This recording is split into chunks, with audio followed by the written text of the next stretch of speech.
जय माता दी मित्रों, कैसे हैं आप सब। आशा करती हूँ आप सब अच्छे ही होंगे।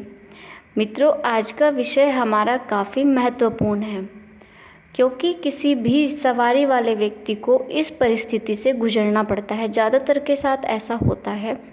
आज का हमारा विषय ये है कि यदि सवारी वाले व्यक्ति का कोई अपमान करता है तो इसके क्या परिणाम निकलते हैं। देखिए मित्रों, प्रत्येक जगह पर अलग अलग मानसिकता वाले व्यक्ति रहते हैं। ये बाहर ही नहीं अपितु आपके घर वाले भी होते हैं और बाहर वाले भी होते हैं, जो सवारी का तिरस्कार करते हैं और आपको ढोंगी बताते हैं या आपका मजाक बनाते हैं किसी भी तरीके से। तो ऐसी परिस्थिति में सवारी का क्या होता है और आपके परिवार का क्या होता है, तो इन सब बारे में आज हम बात करने वाले हैं। मित्रों, जिन व्यक्तियों को सवारी प्राप्त होती है वो बहुत ही भाग्यशाली होते हैं, क्योंकि सवारी आना कोई सरल कार्य नहीं है, काफ़ी कठिन है। और आपकी भक्ति से, आपकी सेवा से माँ या आपके इष्ट आपको जो हैं अपनी सवारी प्रदान कर देते हैं और सवारी आप पर आने लगती है। तो आपके परिवार वाले जो इन बातों को नहीं मानते, उनका कहना होता है कि क्या ऐसा संभव है कि किसी व्यक्ति पर देवता आने लगे या माता आने लगे। तो वे बिल्कुल भी इस बात को नहीं मानते और पता नहीं किन किन बातों को वो कहते हैं उस सवारी वाले व्यक्ति के सामने। उसका मजाक भी बनाते हैं, उसको ढोंगी भी कहते हैं और पता नहीं क्या क्या उसको सुनना पड़ता है। देखिए, सवारी के वचनों को भी वे झूठ बताते हैं, उनको भी नहीं मानते। तो जो ऊर्जा आती है वो देव स्वरूप है। यदि उसका अपमान हो रहा है घर में, तो इसके क्या परिणाम निकलेंगे। सवारी यदि आ रही है किसी व्यक्ति पर, तो उस व्यक्ति की आत्मा जो है वो देव तत्व से जुड़ी हुई होती है और उस व्यक्ति का अपमान होता है।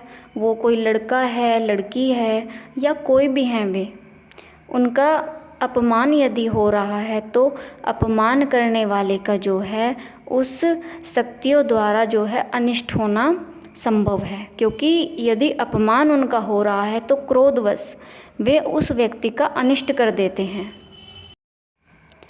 क्योंकि मित्रों, कोई भी माँ अपने बेटे का अपमान सहन नहीं कर सकती।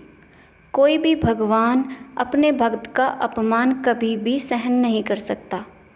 तो यदि ऐसे शब्द वे सुन रहे हैं जो उनको नहीं सुनने चाहिए, तो मित्रों, हमें कभी भी सवारी वाले व्यक्ति को ऐसे शब्द नहीं बोलने चाहिए जो गलत हों। ऐसे शब्दों का प्रयोग ना करें, क्योंकि वो शक्ति भगत के साथ हर वक्त रहती है, हर दम रहती है।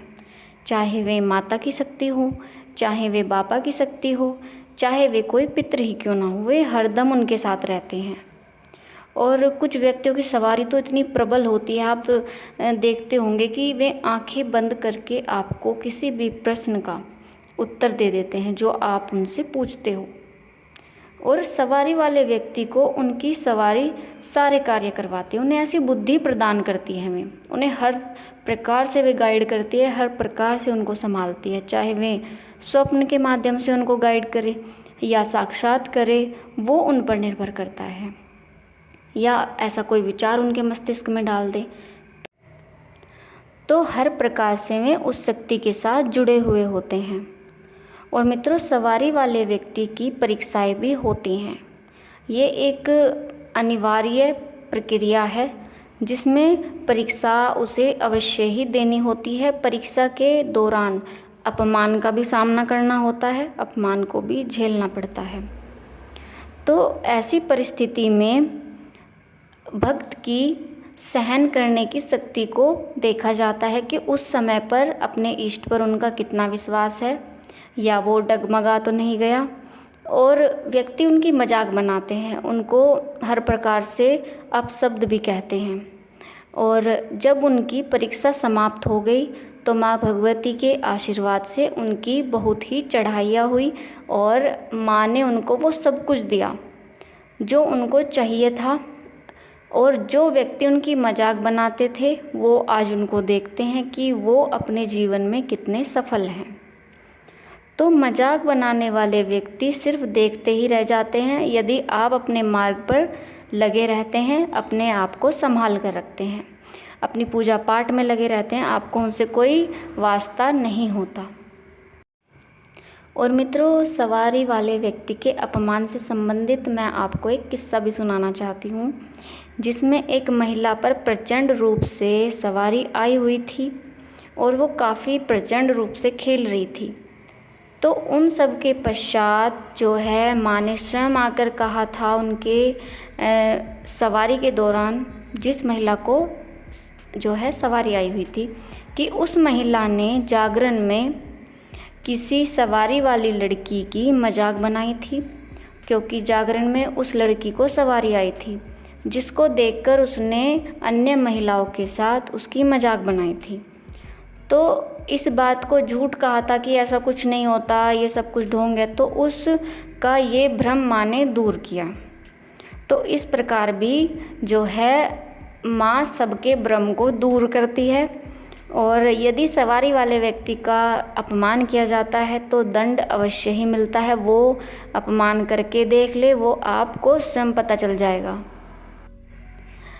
माता जगत जननी, इस जगत की पालनहार और शक्ति का स्रोत है माता भगवती। यदि उनका अपमान कोई करता है, क्योंकि सवारी वाले व्यक्ति का यदि कोई अपमान करता है तो अपमान माँ का ही हुआ, और माँ अपने बच्चों का, अपने पुत्रों का अपमान कभी भी नहीं झेल सकती, और इस बात का जो है परिणाम काफ़ी गलत निकलता है। तो हमें कभी भी सवारी वाले व्यक्ति का अपमान नहीं करना चाहिए, ना उन्हें कभी अपशब्द कहने चाहिए। और जो व्यक्ति अपमान करता है तो उसको अनिष्ट का सामना करना पड़ता है, उसके परिवार में समस्याएं खड़ी हो जाती हैं, उसके बनते बनते कार्य बिगड़ने लग जाते हैं, उसके घर में बीमारियां आ जाती हैं, क्योंकि माँ भगवती उनसे रुष्ट हो जाती हैं, जिसके कारण उनको इस प्रकार की समस्याओं का सामना करना पड़ता है। तो मित्रों, हमें कभी भी सवारी वाले व्यक्तियों का अपमान नहीं करना चाहिए, क्योंकि वो देवतुल्य हैं। उनका अपमान नहीं, उनका सम्मान करना चाहिए, क्योंकि जहाँ वे हैं वो अपनी मेहनत से हैं, अपनी भक्ति से हैं, अभाव से हैं, जिस वजह से उन्हें अपने इष्ट की इतनी बड़ी कृपा प्राप्त हुई। तो मित्रों, आपको ये जानकारी कैसी लगी? आशा करती हूँ आपको ये जानकारी अच्छी लगी होगी, और अगर आपको मेरी वीडियो पसंद आए तो प्लीज़ मेरे चैनल को सब्सक्राइब करें और वीडियो को लाइक करें। मिलती हूँ आपसे एक नए विषय के साथ अपनी अगली वीडियो में। तब तक के लिए जय माता दी, हर हर महादेव।